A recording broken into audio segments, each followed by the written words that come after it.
But what was really hilarious and scary, the second time I went to Vietnam, I flew this big crane in the pictures.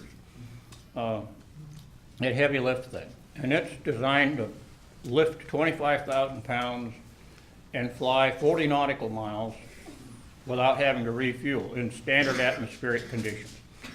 But believe you me, when you get to that 40th nautical mile, you better be about this far off the ground, because Bub, you're out of gas. So we flew that thing hooked up, they called them tripods, but they were 3 great big fuel bladders.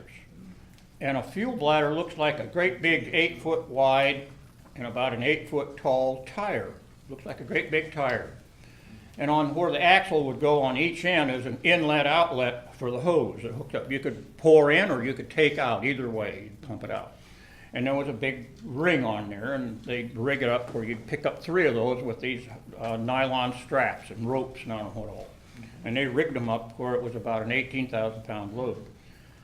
So we'd haul these loads out to the fire base, so somewhere on top of some mountain and stuff like that, and a 155 millimeter howitzer gun, an artillery gun, with what they called at that time a piggyback, was a basic load of ammunition and equipment to use it for I don't know how long, like overnight or something. And that'd make about an 18,000 pound load. And then we'd haul it out and they'd build a big circle of sandbags about this wide and about 4 or 5 foot tall, and we were supposed to drop it in that center of that hole. Well, sometimes we hit that hole, and then sometimes we didn't quite hit that hole. when you get to the top of that mountain, I don't know if you're familiar with density altitude. The density altitude is so high that what that means that the air is so thin because of temperature and humidity, you just run out of power. And that aircraft has a 100-foot hoist underneath that you can let that hoist down that the hook is hooked onto. You can let it down 100 foot. So we'd have it hooked, maybe 30 foot below the landing gear. And when we started to descend, we'd start letting that out, because boy, you just let a controlled crash and aim for that round circle and hope you hit it. And because you're just settling without power. You just run out of power. And you're just falling out of the sky. When it hits the ground, you punch it off, and then you gain your power and take off and pull that, suck that cable back up. So we put on only enough fuel to pick the load up, get it out there, punch it off, and get back to the fuel pad, and we'd be out of gas. Because if you put on any more, you'd never get off the ground with it, let alone land it out there. Well, this particular aircraft has a voice warning system in it. So when there's some problem, no matter what, there's a lady's voice comes on the intercom, and you cannot shut it off. There's no way to shut it off without disabling other systems.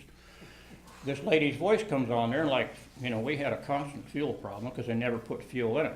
So we listened to this lady's voice continuously. Fuel problem, fuel problem, fuel problem, fuel problem. Over and over and over. And you become oblivious. This fuel problem, fuel problem. So we got out there at this fire base with one of these tripod, these big 3 fuel bladders, and dropped it at the heavy lift pad. And the fuel problem, hydraulic problem. It comes out, oh boy, when you hear that something other than fuel problem, the old pucker factor goes up. When it says hydraulic problem, that means you're this close to dead, because there's no direct input from the pilot and the controls to the rotor systems.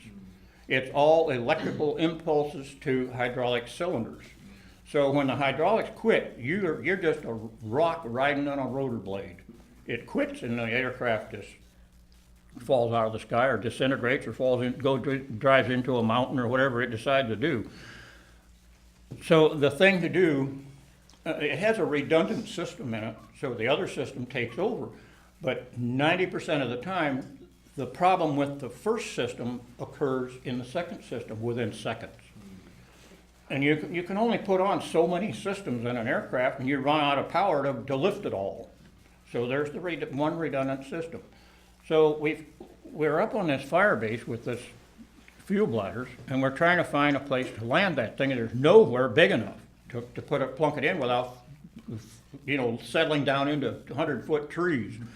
Well, at the top of that hill, there was one little spot that was just big enough for the 2 gear and the nose gear. And we plunked it in there and locked the brakes and shut that stinker down immediately.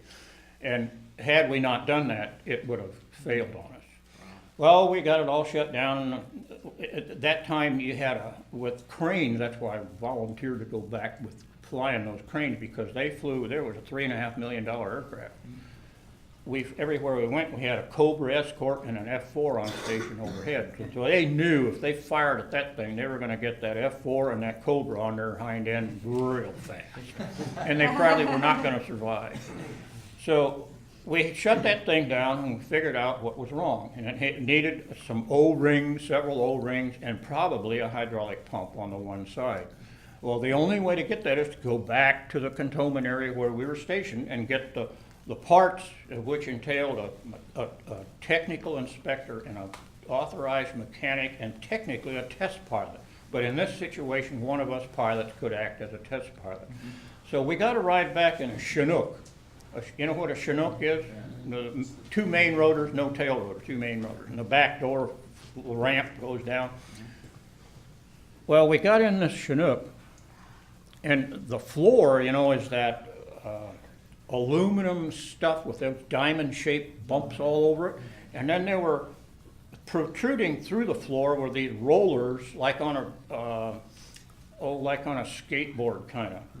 They protrude through the floor about a ½ inch, so you could roll stuff in there and roll it right out. One guy could roll a ton of stuff in there on a pallet, and it would roll on those rollers, never touch the floor. And then they secured it with big nylon straps to the floor.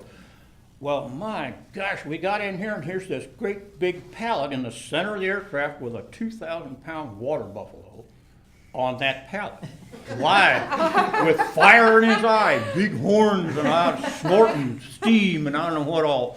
And his leg, he's on his side, and his legs are all hog-tied like the cowboys, all tied, and his nose rings tied to his legs. And boy, he had fire in his eye, and his eyes were all red, and he was very unhappy. So we kind of skinnied on by him, got up in the front of the aircraft, and off we went in that Chinook. And it's just ungodly hot over there in Vietnam, so they flew with that ramp open, or you'd cook in there. And all of a sudden, we're sitting in the front of that aircraft, flying along about 3,000 feet, and all of a sudden he looks up at us. That nose thing wasn't tied to his legs at all. And then a little while later, one leg comes out. Before you know it, this guy's standing up, and the aircraft's doing this. The pilots are screaming on the intercom to the crew guys, "What in the world are you guys doing?" They said, "Hey, this guy's loose back here." Well, he got up, and he's kind of moving around. The aircraft's doing all kind of gyrations. It's scary. If you do too many gyrations with a Chinook, the rotor blades start eating each other up, and you're done. He turns around, and in the back, he sees that open space back there. He took ba-dum, ba-dum, and out he went, whoo! He moved all the way to the ground, 3,000 feet. So a 2,000-pound water buffalo got airmailed.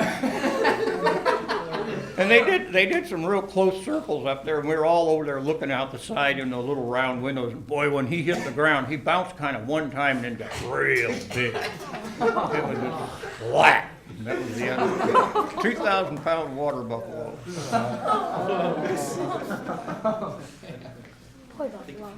And then